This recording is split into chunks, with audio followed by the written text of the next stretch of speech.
juge le président de la République responsable de cette instabilité, puisqu'il y en a, Pierre vient de le rappeler, 6 Français sur 10 qui veut qu'il quitte l'Élysée.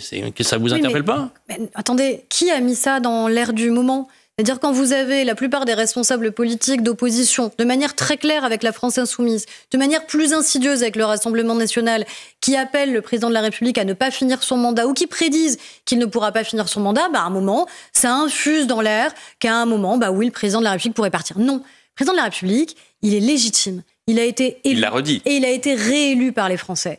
Et c'est le garant aussi de la stabilité, justement, de nos institutions. Regardez les sujets dont nous avons parlé au début du plateau. La question de la lutte contre le terrorisme. Vous ne croyez pas qu'elle se nourrit aussi profondément de ces enjeux d'instabilité majeurs qui pourraient exister ? Vous croyez que la réponse, ce serait pour ce président de la République, comme pour demain le prochain, que s'il est contesté, il s'en aille. Non, ça ne se passe pas comme ça. Il y a des élections. Mais à l'échelle de et c'est cette légitimité démocratique. Mais personne ici n'en appelle à la démission du président de la République. Mais si on a le souci minimal de l'histoire, on se rappellera que dans la Ve République, son auguste fondateur, le général de Gaulle, a cru un jour qu'il devait quitter lorsqu'il se sentait désavoué par les Français. On n'est pas dans la même situation aujourd'hui, mais ce n'est pas un scénario farfelu que de lancer ça quand on a une conscience historique minimale. Non, mais je pense avoir une conscience historique minimale également. Donc c'est pas absurde que les gens appellent à la démission. La question n'est pas là.